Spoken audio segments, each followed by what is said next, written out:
Hello, my dear students. You are most welcome on WS Academy. This is lecture number 3, modern history. हमने इससे पहले एक chapter complete किया था 2 lectures में, revolt of 1857. And today we are going to start another lecture, that is another chapter of this modern history, that is beginning of modern nationalism in India. ये एक chapter है Indian modern history में, हर एक syllabus में होता है, beginning of modern nationalism in India. इस chapter को आज हम डिटेल डिस्कशन करेंगे इसका, और सारे पॉइंट्स, इंपॉर्टेंट पॉइंट्स मैंने इसमें रखे हैं. इससे बाहर आपको कुछ याद रखने की ज़रूरत नहीं है, बस इतना ही अगर आप याद रखेंगे, ये सारे पॉइंट्स याद रखेंगे, so these points are sufficient for your all examinations, right. So इससे पहले हमने देखा 1857 रिवोल्ट. देखो, लिंक करना है, मैंने आपको बोला कि हिस्ट्री जो है आपको स्टोरी की तरह याद रखना है, ठीक है. 1857 रिवोल्ट में हमने एक बात देखी कि वो फेल क्यों हुआ, क्योंकि उस टाइम ऑल इंडिया पार्टिसिपेशन नहीं थी. और क्यों नहीं थी? क्योंकि कॉलोनियल जो ऑपरेशन चल रहा था, जो ब्रिटिशर्स की पॉलिसीज़ थी, उसके बारे में लोगों को अभी समझ नहीं आया था कि हमारे साथ हो क्या रहा है. क्योंकि इंडिया एज अ नेशन अभी नहीं बना था, और इंडिया में जो पॉलिटिकल कॉन्शियसनेस होनी चाहिए थी वो नहीं हुई थी, ठीक है. तो उस टाइम हमने देखा कि ये एक रीज़न बन गया कि जिसकी वजह से रिवोल्ट ऑफ 1857 फेल हुआ, और उसमें ऑल इंडिया पार्टिसिपेशन भी नहीं थी, और एजुकेटेड इंडियंस उसमें टेक पार्ट भी नहीं ले रहे थे. तो इसके बाद हम देखेंगे कि जो मॉडर्न नेशनलिज्म, अब जो beginning of modern nationalism India कैसे हुई, मतलब कि जो फिर नेशनलिज्म जो समझ आया हिंदुस्तानियों को कि हमें अपना मुल्क बनाना है अलग से, हमें जो है आज़ादी चाहिए, और हमें ये जो पॉलिसीज़ हैं इनकी ये सही नहीं है हमारे लिए, जो हम इंडियंस हैं हम और डिज़र्व करते हैं. तो ये आइडियाज़ आए कहाँ से, इनकी बिगिनिंग कहाँ से हुई, वही हमें इस चैप्टर में पढ़ना है कि beginning of modern nationalism in India, ठीक है. तो सबसे पहले आपको क्या याद रखें, हम इसमें पढ़ेंगे factors in the growth of modern Indian nationalism. अच्छा, ये मॉडर्न इंडियन नेशनलिज्म जो स्टार्ट हुआ उसमें कौन कौन से फैक्टर्स का रोल है, किन फैक्टर्स की वजह से ये स्टार्ट हुआ, ठीक है, किन फैक्टर्स की वजह से ये स्टार्ट हुआ. शाबाश. पहले हम ये फैक्टर्स पढ़ेंगे, फिर हम इनको इन डिटेल डिस्कस करेंगे डिवाइड करके, ठीक है. World wide upsurge of the concepts of nationalism, right of self determination initiated by French revolution. उस टाइम पे फ्रेंच रेवोल्यूशन चल रहा था, उस फ्रेंच रेवोल्यूशन के कॉन्सेप्ट्स इंडिया तक पहुंच गए थे, और उस टाइम ये नेशनलिज्म और सेल्फ डिटर्मिनेशन के कॉन्सेप्ट्स बहुत ज़्यादा उन पर बात हो रही थी, क्योंकि फ्रेंच रेवोल्यूशन वहाँ से चल रहा था. तो इस वजह से वो उसका भी एक असर रहा हिंदुस्तानियों पे. उन्होंने भी ये सोचा कि अगर फ्रांस में रेवोल्यूशन आ सकता है, अगर फ्रांस वाले लोग रेवोल्यूशन ला सकते हैं, तो हमें भी अपने लिए कुछ करना चाहिए. तो ये पहला रीज़न था. इंडियन रेनेसेंस हम आगे देखेंगे कि कैसे कुछ हिंदुस्तानी जो पढ़े लिखे थे उन्होंने कैसे हिंदुस्तानियों को समझाया कि हम जो कुछ पुरानी चीज़ों पे विश्वास करते हैं, जो हमारे सुपरस्टिशियस बिलीफ्स है, कुछ वो कैसे गलत है, कुछ हमारे जो सोशल इविल्स है यहाँ पे उनसे हमें कैसे छुटकारा पाना है, उसका भी बहुत एक असर रहा इस पे. Offshoot of modernisation initiated by the British in India.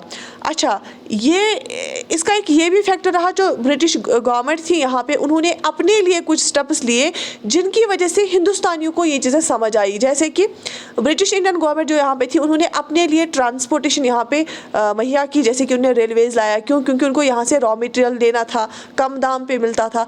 उससे क्या हुआ, उससे इंटर्न ये भी हुआ, ऑफशूट उसका ये भी था कि हिंदुस्तानी आपस में अच्छे से ज़्यादा मिलने लगे, क्योंकि रेलवेज उनका अवेलेबल रहा, ट्रांसपोर्टेशन अवेलेबल हो गया, और जो ही कनेक्टिविटी बढ़ गई तो लोगों के आइडियाज़ भी एक्सचेंज होने लगे, और जो नेशनलिज्म का कॉन्सेप्ट है वो भी ज़्यादा से ज़्यादा फैलने लगा. Strong reaction to British imperialistic policies in India. अब इन्होंने अभी तक 1857 से लेके फिर आगे इन्होंने क्या किया था, इन्होंने बहुत सारी पॉलिसीज ऐसी लाई थी जो बिल्कुल, या पुरानी भी 1857 से पहले भी, जो मैंने आपको बताया doctrine of lapse, subsidiary alliance, widow marriage वाला. तो इन्होंने जो इम्पीरियलिस्टिक पॉलिसीज यहाँ पे लाई थी, तो या 1857 के बाद और पॉलिसीज लाई, तो इन्होंने सोचा कि ये बिल्कुल गलत कर रहे हैं हमारे साथ. Indian universities act Lord Curzon ने लाया था, ठीक है। तो या लीटन की कुछ पॉलिसीज थी जिसमें वर्निकुलर प्रेस एक्ट आया था, जो हम आगे पढ़ेंगे। तो इंडियंस को लगा कि जो लॉज ला रहे हैं ये सही नहीं है हमारे, ये बहुत क्रूशल लॉज ला रहे हैं, ठीक है।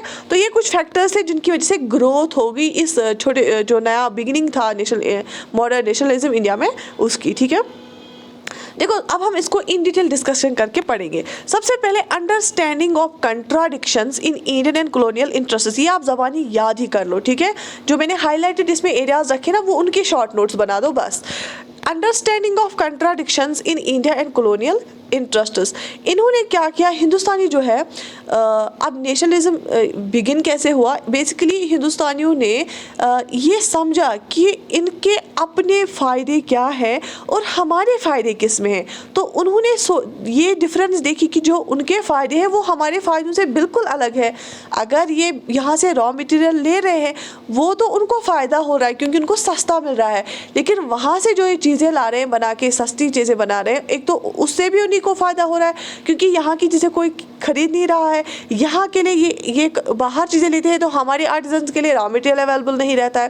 तो इंडियंस ने समझा कि जो इनके इंटरेस्ट है और हमारे इंटरेस्ट है वो बिल्कुल मुख्तलिफ है, ठीक है। So there is a lot of contradiction in Indian and colonial interests.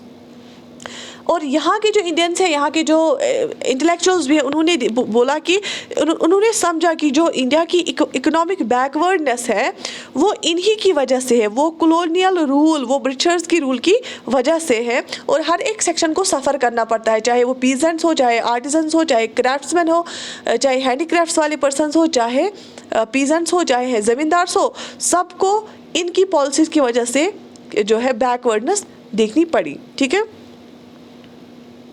तो इस वजह से जो ये कंट्राडिक्शंस दिखने को मिली और इन्होंने बोला कि आपको पता है दादा भाई नेहरू जी, आपको ये याद रखना है, दादा भाई नेहरू जी ने वो ड्रेन ऑफ वेल्थ थ्योरी थी, उन्होंने बोला कि ड्रेन ऑफ वेल्थ में क्या बोला कि हमें ये दिख नहीं रहा है लेकिन इंडिया से ड्रेन कर रहे थे वेल्थ, ठीक है, उसके बदले में इंडिया को कुछ नहीं मिल रहा है, राइट, शाबाश।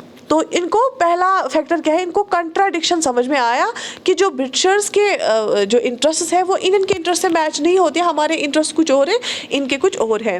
दूसरा जो आपको फैक्टर याद रखना है, जो कि फिर से मैंने हाईलाइट किया है कि कौन सा फैक्टर था जिसने हमें नेशनलिज्म की ग्रोथ में हेल्प किया, वो था पॉलिटिकल, एडमिनिस्ट्रेटिव और economic unification of country. Basically country की यूनिफिकेशन हो गई। कैसे? पहले इंडियंस को पता ही नहीं था, वो ये बिल्कुल बिखरा हुआ था।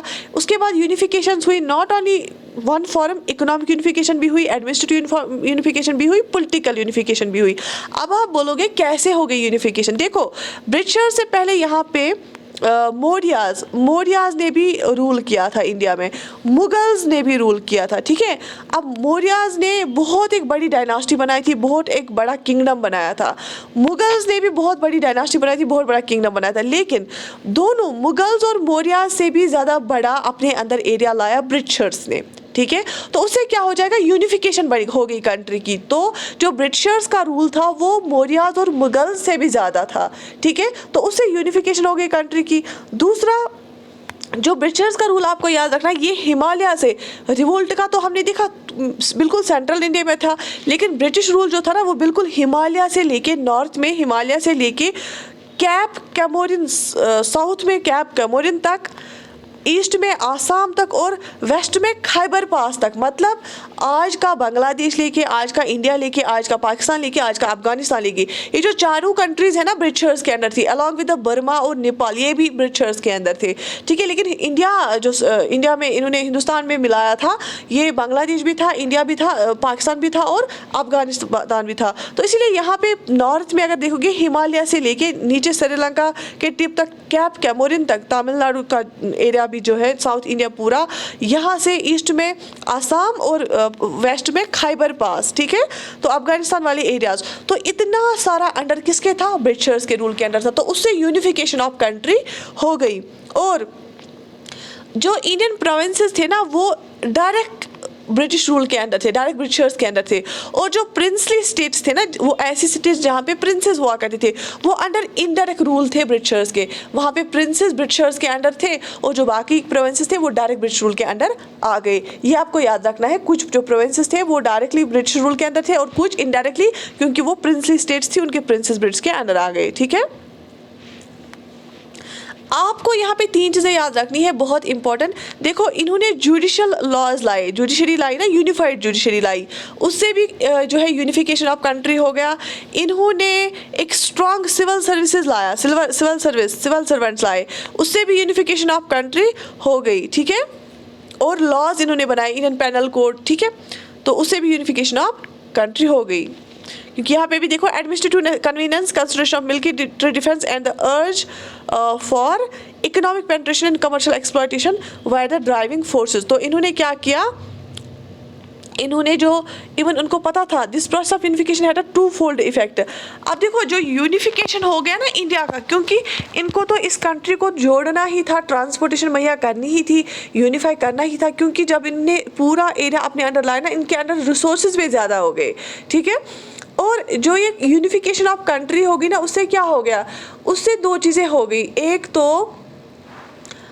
Economic fate of people of different regions got linked. उससे क्या हुआ, फॉर एग्जांपल, अगर एक रीजन में बारिश सही से नहीं हुई, वहाँ पे क्रॉप्स अच्छे से नहीं उगे, अच्छी कल्टीवेशन नहीं हुई, ठीक है, तो वहाँ पे क्रॉप्स कम हो गए ना, तो उसकी वजह से क्या हो गया, जो जहाँ पे सरप्लस क्रॉप्स थे वो उठा के उस मार्केट में गए और रेट्स उनकी हाई हो गई। तो एक जगह के क्रॉप फेलियर की वजह से बाकी जगहों पे भी रेट्स हाई हो गई, क्योंकि सप्लाई कम हुई, डिमांड बराबर है, तो रेट्स हाई हो गई। तो इकोनॉमिक यूनिफिकेशन की वजह से क्या हो गया, उनके जो फेट है लोगों के, वो लिंक हो गए। मतलब अगर एक जगह पे मिजरी आ गई, वो दूसरे लोगों के लिए भी सख्ती बनी। अगर एक पे क्रॉप फेलियर हुआ, दूसरी जगहों पे भी जो है रेट्स इंक्रीज हो गई, ठीक है। और बाकी एक और यूनिफिकेशन का ये भी फ़ायदा था कि जो लोग मिलने जुलने लगे, ज़्यादा से ज़्यादा आइडियाज शेयरिंग भी हो गई, ज़्यादा से ज़्यादा।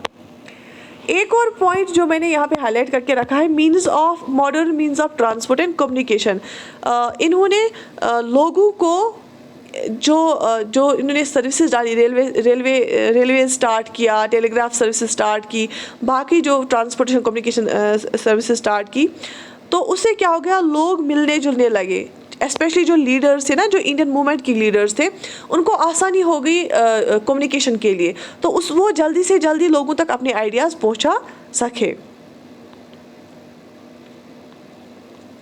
अच्छा, तो ये था पहला हमने क्या देखा, पहला हमने देखा understanding of contradiction of colonial interest and Indian interest. दूसरा हमने देखा unification, political, economic and this administrative unification of country, ठीक है। तीसरा फैक्टर क्या था, वेस्टर्न थॉट एंड एजुकेशन। उससे क्या हो गया, जो ही मॉडर्न एजुकेशन सिस्टम आया यहाँ पे, ठीक है, और उस वजह से क्या हो गया, इंग्लिश सीखी, हिंदुस्तानियों ने इंग्लिश भी सीखी। कुछ हिंदुस्तानी बाहर भी गए थे पढ़ने के लिए, लॉ पढ़ने के लिए, उनको भी इंग्लिश आती थी, और उस वजह से उन्होंने वेस्टर्न आइडियाज़ पढ़े। वेस्टर्न आइडियाज़ मतलब डिफरेंट वेस्टर्न राइटर्स जो थे, जैसे मिल्टन, शेली, जॉन स्टुअर्ट मिल, बहुत सारे ऐसे राइटर्स जो थे, रोसो था, वॉल्टेयर था, इन्होंने बहुत सारे कॉन्सेप्ट्स के बारे में लिखा था। वो कॉन्सेप्ट्स क्या थे, रैशनल, सेक्युलर, डेमोक्रेटिक, नेशनलिस्ट। तो ऐसे कॉन्सेप्ट्स के बारे में जब पढ़े लिखे हिंदुस्तानियों ने पढ़ा ऐसे कॉन्सेप्ट्स, उनको वो जो है बुक्स मुहैया हो गई, उन्होंने वो कॉन्सेप्ट्स पढ़े उनके कि डेमोक्रेसी क्या होती है, उसे क्या फ़ायदे हैं, रेशनलिटी क्या होती है, उसे कैसे इक्वल ट्रीटमेंट मिलता है, सेक्युलरिज्म क्या होता है, कैसे सब रिलीजन्स इक्वल होते हैं, नेशनलिस्ट आइडियाज़ पढ़े, तो उनको समझ आया कि हमारे साथ गलत हो रहा है, यहाँ हमें अपनी कंट्री को भी ऐसा ही बनाना चाहिए। अगर आप अभी की कॉन्स्टिट्यूशन की बात करेंगे, ये सारे आइडियाज़ हमारे कॉन्स्टिट्यूशन में अवेलेबल है। तो इससे क्या हो गया, जो वेस्टर्न थॉट एंड एजुकेशन है, उससे भी फ़ायदा मिला। हमारे इंडियंस को बहुत सारे कॉन्सेप्ट्स के बारे में जानकारी हुई और उनको लगा कि हम डिप्राइव हुए हैं इनसे और हम भी इसके हकदार हैं, ठीक है। उसके बाद चौथा फैक्टर जो ग्रोथ ऑफ नेशनलिज्म है, वो फैक्टर क्या है, role of press and literature. वो क्या होता है role of press and literature, देखो अगर 1877 की बात करेंगे, उस टाइम 169 न्यूज़पेपर्स पब्लिश होते थे इंडिया में वर्निकुलर लैंग्वेज में। वर्निकुलर लैंग्वेज का मतलब होता है जो हमारी आम भाषा होती है, रीजनल लैंग्वेज, जैसे कश्मीरी है, उर्दू है ना, तो अपने हिंदुस्तानी भाषाओं में जो हमारी लैंग्वेज होती है, वर्निकुलर लैंग्वेज में 169 पेपर्स पब्लिश होते थे। तो लेकिन बढ़ते बढ़ते वो 1 लाख तक उनका जो सर्कुलेशन वाला नंबर पहुंच गया। तो दैट मीन्स प्रेस जो है, प्रेस बहुत ज़्यादा, मतलब न्यूज़पेपर्स, बहुत ज़्यादा न्यूज़पेपर्स पब्लिश हो गए। और वो उससे क्या हो गया, न्यूज़पेपर्स में जब गवर्नमेंट की पॉलिसीज़ के लिए क्रिटिक आता था, क्रिटिसाइज़ करती थी गवर्नमेंट की पॉलिसीज़ को, तो आम लोग भी समझते थे कि गवर्नमेंट जो पॉलिसीज़ है वो सही नहीं है। तो प्रेस का रोल भी बहुत ज़बरदस्त रहा। इवन प्रेस पे बहुत सारी रिस्ट्रिक्शंस भी लाई गवर्नर जनरल्स ने, डिफरेंट गवर्नर जनरल से। सबसे ज़्यादा बात अगर हम देखेंगे लॉर्ड लीटन की, ठीक है, अवेयरनेस हेस्टिंग की। लेकिन उसके बावजूद भी जो है नंबर ऑफ न्यूज़पेपर पब्लिशमेंट जो है इंक्रीज़ हो गई, ठीक है। और उन न्यूज़पेपर्स में एक तो गवर्नमेंट की पॉलिसीज़ को क्रिटिसाइज़ किया गया और दूसरा लोग भी यूनाइट हो गए, ठीक है। तो यहाँ तक बात समझ आ गई। 5वां पॉइंट है rediscovery of India's past. India का जो पास्ट है उसको रिडिस्कवर करना। बहुत सारे यूरोपियन राइटर्स थे, स्कॉलर्स थे, मैक्स म्यूलर था, मोनियर विलियम्स थे, या जो है रॉथ था, सैसून था, या कुछ इंडियन स्कॉलर्स थे। उसमें आपको सबसे इंपॉर्टेंट नाम विवेकानंदा, आर.एल. मित्रा, स्वामी विवेकानंदा, आर.एल. मित्रा, आर.जी. भंडारकर, ऐसे जो आपको पता है विवेकानंदा भी बहुत मतलब इसका बहुत कंट्रीब्यूशन रहा है। इन्होंने क्या किया, इन्होंने बोला कि आप लोग ब्रिटिश के पॉलिसीज़ में सप्रेस मत हो जाओ। आप ये मत सोचो कि ब्रिटिशर्स के पास लिटरेचर है, उनके पास इंग्लिश है, उनके पास वेस्टर्न आइडियाज़ है।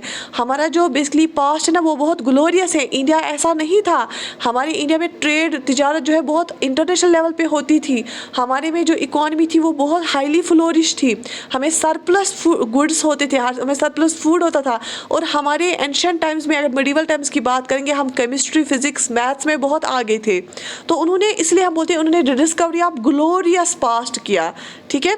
उन्होंने बोला कि जो हमारा इंडिया का पास्ट है वो बहुत ही अच्छा है, क्योंकि मैथमेटिक्स लोगों ने इंडिया से सीखी, ठीक है। केमिस्ट्री में हम बहुत आगे थे, बायोलॉजी में हम इवन प्लास्टिक सर्जरी, कॉस्मेटिक्स, बहुत सारी टेस्ट्स या मेडिसिन में बहुत आगे थे हम, ये उन्होंने बताया। उससे क्या हो गया, कॉन्फिडेंस आ गया। अगर 6th काज की हम बात करेंगे, 6th फैक्टर क्या था, progressive character of social justice and reform movements. इससे क्या हुआ, बहुत सारे रिफॉर्म मूवमेंट्स, जैसे राजा राम मोहन राय ने क्या बोला कि लड़कियों को पढ़ने दो, उन्होंने सती को बैन करा दिया, उन्होंने बोला कि विडो मैरिज होनी चाहिए। या बाकी लोग, ईश्वर चंद्र विद्यासागर जो है, उनने फीमेल एजुकेशन के लिए बहुत सारे स्टेप्स उठाए। ये जो रिफॉर्म मूवमेंट्स आई ना, उससे क्या हो गया, उन्होंने जितने भी सोशल इविल्स थे ना उनको ख़त्म कर दिया। उससे भी थोड़ा सा हमारा इनका थिंकिंग प्रोसेस क्या हो गया, प्रोग्रेसिव हो गया। उसके बाद 7th फैक्टर जो है वो है rise of middle class intelligentsia. जो मिडिल क्लास लोग हैं उसका राइज हुआ। आपको पता है 1857 के टाइम एजुकेटेड इंडियंस ने बिल्कुल भी पार्टिसिपेट नहीं किया, लेकिन फिर उनने समझा, जो मिडिल क्लास इंटेलिजेंशिया है उन्होंने देखा कि वो बाहर जाते थे, पढ़े लिखे थे, उन्होंने बोला कि इन्होंने जो लाइफ है वो मिजरेबल बनाई है। अगर हम बाहर जाते हैं, बाहर तो कितनी फैसिलिटीज़ अवेलेबल, बाहर के लोगों के पास लिबर्टी है, उनके पास आज़ादी है, उनके पास फ्रीडम है, वो कुछ भी बोल सकते हैं, कुछ भी लिख सकते हैं, लेकिन यहाँ पे हमारे सब कुछ बैन कर दिया गया है। उसके बाद अगर हम 8th फैक्टर देखेंगे, जितने भी मैंने हाईलाइटेड पॉइंट्स रखे हैं वो आप लिख के रख लो, बहुत इंपॉर्टेंट है। Impact of contemporary movements in the world. तो उस टाइम पे बहुत सारे वर्ल्ड में कुछ मूवमेंट्स चल रही थी, उनका भी इम्पैक्ट आया हिंदुस्तानियों केस पे, क्योंकि आयरलैंड में नेशनलिस्ट एक मूवमेंट उठी थी, पुर्तगाल, फ्रांस में, जर्मनी में। तो उस वजह से भी इनको लगा कि ये एक मिथ है कि हम इनको नहीं हरा सकते हैं। बहुत सारी एशियन कंट्रीज़ ने उनको हराया भी, तो हमें भी अपने हक के लिए बात करनी चाहिए। जब बाकी कंट्रीज़ में मूवमेंट्स चल रही है, हमें भी आवाज़ उठानी चाहिए। तो ये भी एक फैक्टर रहा। Reactionary policies and racial arrogance of rulers, ये भी एक फैक्टर था ग्रोथ के लिए। क्यों? क्योंकि जो कुछ रिएक्शनरी पॉलिसीज आई ना, जो बिल्कुल बहुत हार्श पॉलिसीज थी, जब से अगर हम उसमें सबसे पहले बात करेंगे वो थी लीटन। याद रख लेना, बहुत इंपॉर्टेंट है। लीटन जो गवर्नर जनरल था, उसने क्या किया, उसने इंडियन सिविल सर्विसेज ICS जो उस टाइम एग्जाम होता था ना, उसकी मैक्सिमम एज लिमिट को कम किया। क्यों कम किया? सो दैट कम से कम हिंदुस्तानी इसमें पार्टिसिपेट करे। जो इंडियन सिविल सर्विसेज ICS है, उसने 21 ईयर से 19 ईयर्स उसकी मैक्सिमम एज कर दी। मैक्सिमम एज मतलब 19 साल का ही बच्चा जो है मैक्सिमम इसमें पार्टिसिपेट कर सकता है। अभी अगर हम देखेंगे मॉडर्न टाइम्स में 32 ईयर्स है। उस टाइम उसने कितना हार्श लॉ ये लाया था। दूसरा उसने क्या किया था, उसने दिल्ली दरबार किया था। दिल्ली में दरबार उसने लगाया और उसमें इतना ज़्यादा पैसा खर्च किया जब कंट्री में फेमाइन चल रहा था, when the country was in the severe grip of famine. ठीक है, फाके से लोग मर रहे थे, उसने ग्रैंड दिल्ली दरबार लगाया, तो उससे भी लोगों को गुस्सा हुआ। अच्छा, उसने वर्निकुलर प्रेस एक्ट लाया 1878 में, बहुत इंपॉर्टेंट है, ये याद रख लेना। Vernacular press act 1878 Lord Linton ने लाया। उसमें उसने क्या किया, उसने जो वर्निकुलर न्यूज़पेपर्स थे ना, जो हमारी ज़ुबान में, हमने हिंदुस्तानी ज़ुबानों में न्यूज़पेपर्स थे, उन पे बैन लगा दी, उनके लिए स्ट्रिक्ट रेस्ट्रिक्शंस लगा दी। उसके बाद उसने आर्म्स एक्ट लाया 1878 में, तो उसको भी बहुत ज़्यादा अपोजिशन आया, या उसकी अफगान पॉलिसी बहुत ख़तरनाक थी। फिर जो है रिपन ने थोड़ा सा बिल को मॉडिफाई किया और लीटन की बिल को जो है उसने मॉडिफाई किया, और रिपन ने एक बिल लाई थी, इल्बर्ट बिल भी, जिसको अपोज किया फिर यूरोपियन से। उसने बोला था कि अगर कोई मुल्जिम होता है, किसी ने कुछ गलत किया होता है, अगर यूरोपियन भी गलत करेगा उसको भी इंडियन जज सज़ा सुना सकता है, क्योंकि तब तक क्या होता था, अगर यूरोपियंस को कोई पनिशमेंट देनी होती थी, उनको सिर्फ यूरोपियन जज ही दे सकता था, इंडियन जज नहीं। तो इनने उसमें भी सुपीरियरिटी दिखाई दी।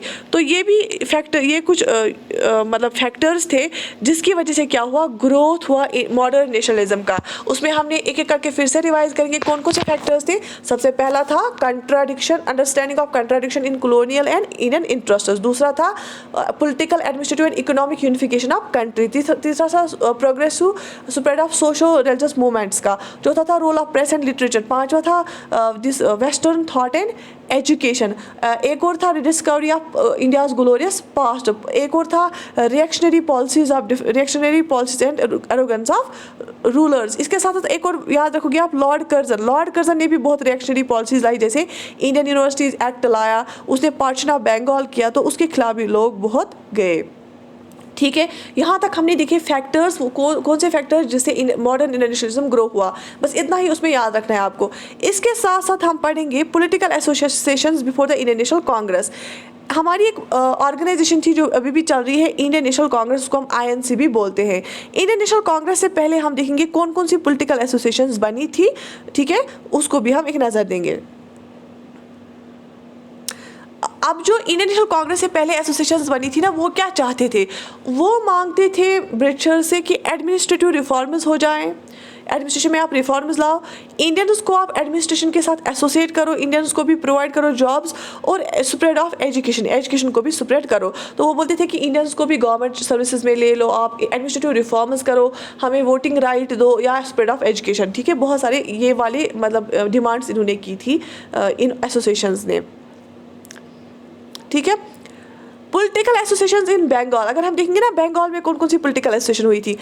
सबसे पहले आप याद रखना बांगा भाषा प्रकाशिका सभा। बांगा भाषा प्रकाशिका सभा जो है ये 1836 में बनी थी। बांगा भाषा प्रकाशिका सभा ये 1836 में बंगाल में बनी थी। ये किसने बनाई थी, एसोसिएट्स ऑफ राजा राममोहन राय, जो राजा राममोहन राय के साथ चलते थे, उसके साथ काम करते थे, उन्होंने 1836 में बांगा भाषा प्रकाशिका सभा बनाई थी।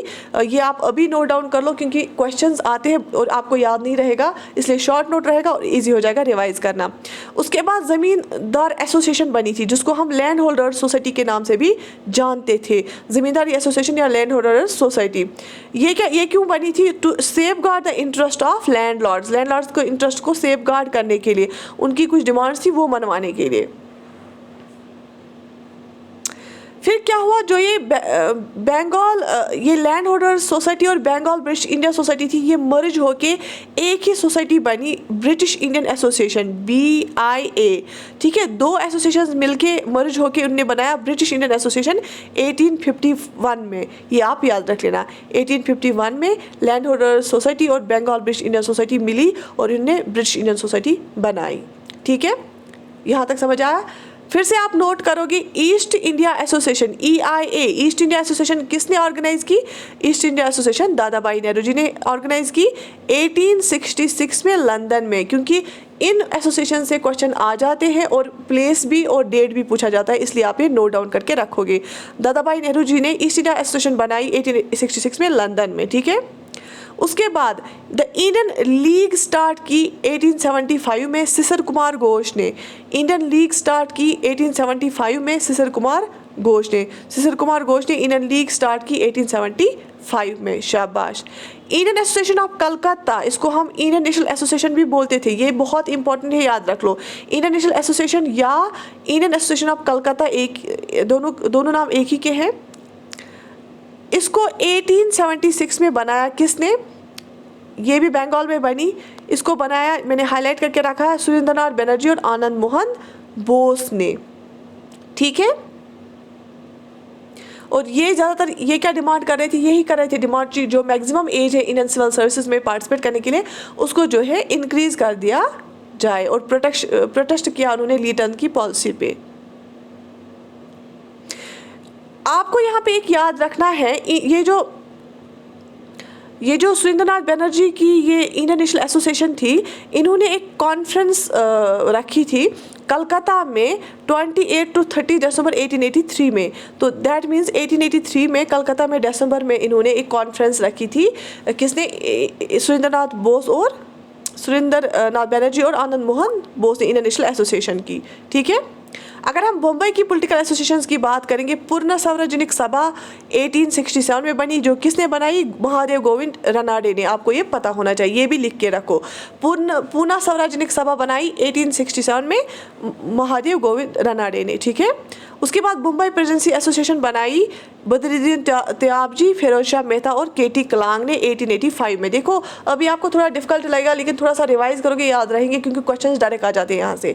मुंबई प्रेसिडेंसी एसोसिएशन बनाई बदरुद्दीन त्याबजी, फिरोज शाह मेहता और केटी कलांग ने 1885 में। अच्छा, मद्रास की पॉलिटिकल एसोसिएशन देखेंगे। मद्रास महाजन सभा बनाया गया 1884 में। किसने बनाया?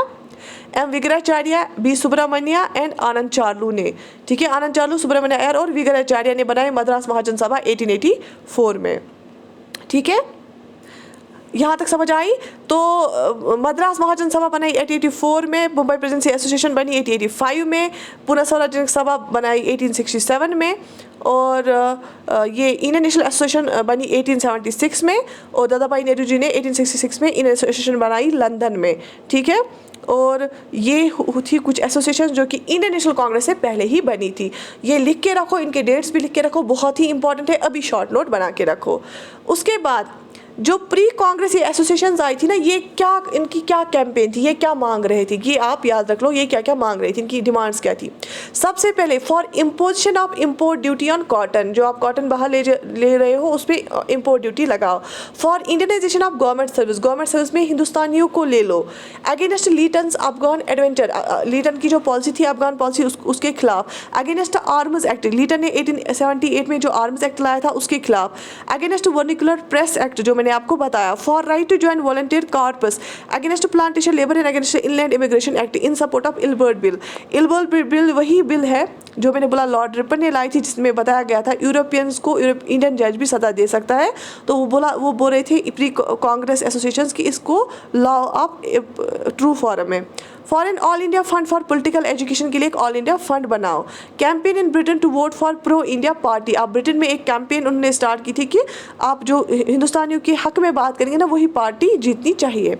Against reduction in maximum age for appearing in civil services examinations, जो ICS में है उसकी जो मैक्सिमम एज है उसको बढ़ाओ। ठीक है। तो ये डिमांड्स थी, आपको ये भी आपको याद होनी चाहिए डिमांड्स क्या क्या थी। मतलब जो इंडियन नेशनल कांग्रेस बना था ना 1885 में, उससे पहले वाली कौन सी एसोसिएशंस बनी थी जो कि हमने अभी पढ़ी थी? मद्रास, ये पुनः सार्वजनिक सभा, और ये थी क्या बोलते हैं Dadabhai Nehru, east India association थी, कलकत्ता एसोसिएशन थी। ठीक है। ब्रिटिश ईस्ट इंडिया एसोसिएशन थी, या मद्रास महाजन सभा थी। ठीक है। और उनकी क्या क्या डिमांड्स थी? यही for imposition of import duty on cotton, Indianisation of government service, against Lytton's Afghan adventure, against arms acts, against vernacular press act, for right to join volunteer corps, against plantation labour, in support of Ilbert bill. ठीक है। Ilbert bill को आप लागू करो। All India fund for political education, campaign in Britain to vote for pro India party, against reduction in maximum age for appearing in civil services. मतलब इनका main मुद्दा यही था कि एक तो इंडियन एडमिनिस्ट्रेशन पे आए, इंडियन सिविल सर्विसेज के लिए एज को बढ़ा दिया जाए, और ब्रिटेन के लोगों को ये समझा रहे थे कि आप ऐसी पार्टी के लिए वोट करो जो हम इंडियंस पे ज़्यादा सख्त लॉज नहीं लाएंगे। तो इंडियन नेशनल कांग्रेस बनी थी 1885 में, उससे पहले ये एसोसिएशन बनी थी लैंड ओनर्स सोसाइटी, या ये जो बनी थी, तो इन्होंने छोटे मोटे डिमांड्स किए थे ब्रिटिश गवर्नमेंट से, ठीक है। तो इस वाले लेक्चर में हमने पढ़ा beginning of modern nationalism in India और उसके फैक्टर्स क्या थे, कैसे बिगिन हुआ, और उसके बाद हमने पढ़ा कि कौन कौन सी एसोसिएशंस बनी थी इंडियन नेशनल कांग्रेस से पहले और उनकी डिमांड्स क्या थी और किसने बनाई थी और किस डेट पे बनी थी। ये यहाँ से क्वेश्चंस बनते हैं, ठीक है। तो बाकी if you have any suggestions या आप कोई रिव्यू देना चाहते हैं, you can write it in the comment section. I wish you all the best, take very good care of yourself, this is enough for any exam, इससे ज़्यादा आपको याद रखने की ज़रूरत भी नहीं है। So take very good care of yourself, अल्लाह हाफिज़।